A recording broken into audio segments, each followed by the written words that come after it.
Hey guys, how's it going? Welcome back to the channel. I'm Nick, and today I'm diving into the classic Cape Fear from 1962. This is going to officially be the oldest movie that I reviewed on the channel so far.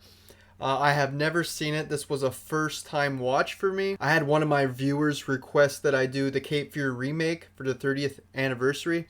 So I figured I would go back to the original first and check that one out. This story was based off of a novel called The Executioners. So without wasting any more time, let's dive into this film.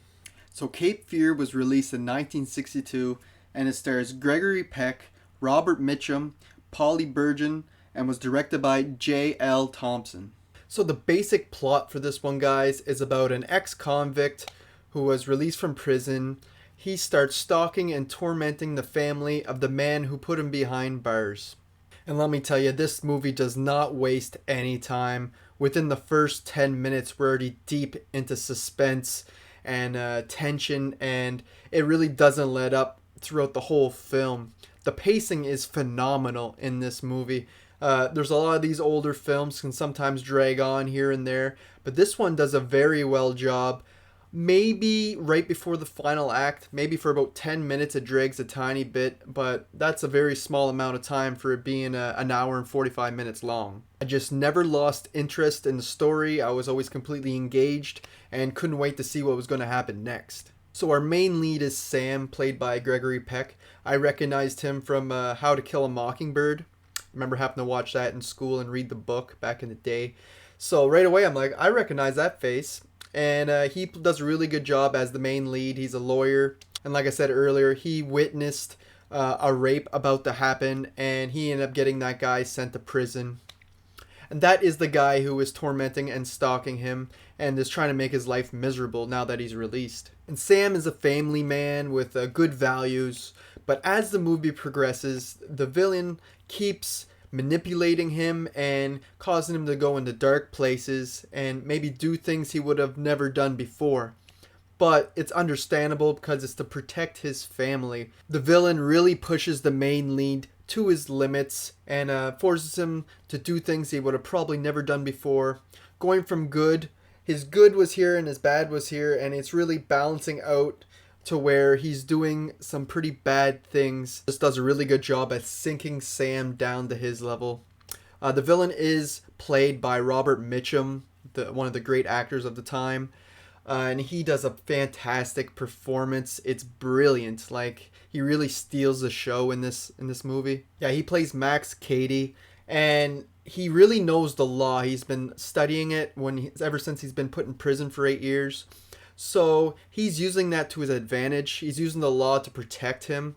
He's doing things that he knows he can't get caught on because they don't have enough evidence. And he's really just screwing with the main lead.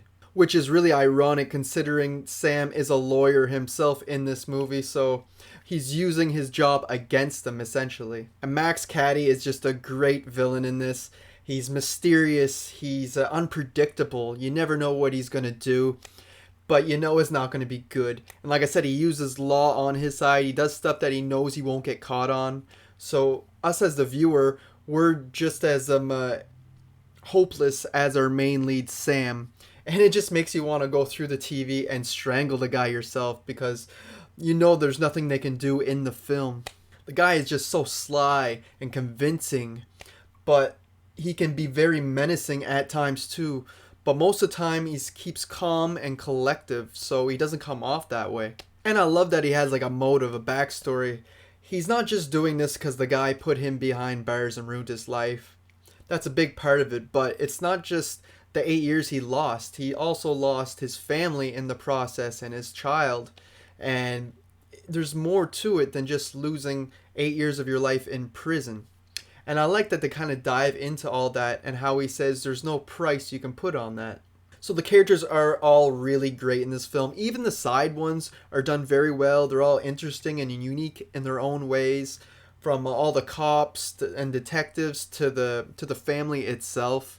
They're all really fun to watch. And this film is just constantly building the tension with every scene right from the get-go. You're there on the edge of your seat, not sure what's going to happen next, but you know something's coming. And like I said earlier, it just makes you feel helpless because you're sitting there through this ride just like our main lead, and it really kind of puts you in his shoes. But we just have to sit there and suffer with him throughout this runtime. And really, this is just a really tight written script, guys. Really good screenplay. It's engaging all the throughout the whole runtime. I never lost interest once. There's little to no filler in here at all. And really, this is a precursor to the thriller movies of today. I believe that this was ahead of its time.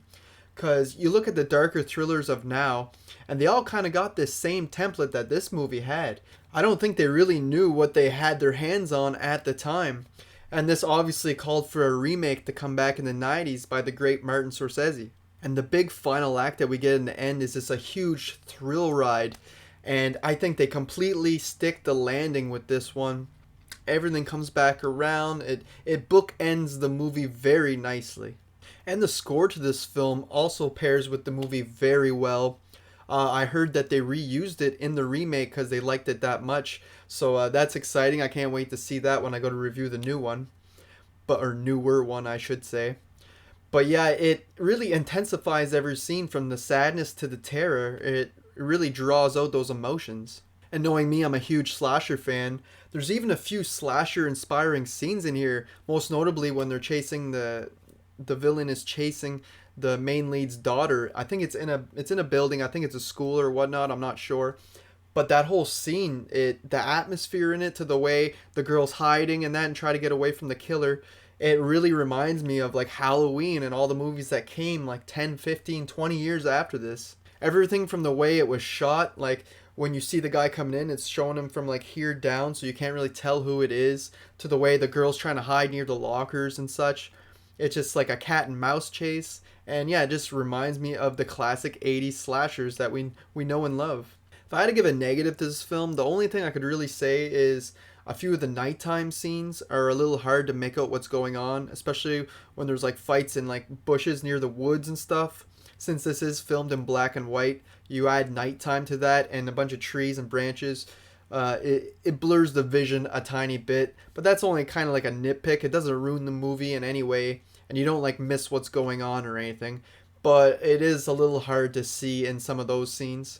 So guys, wrapping this up, I really enjoyed this film. This is one of the better 60s films that I have watched so far. And if I had to rate it, I would have to give it an 8.5 out of 10 on my first watch. So that's pretty great. And I can imagine over the years on rewatch, it might only go up. So that's caused by great performances all around.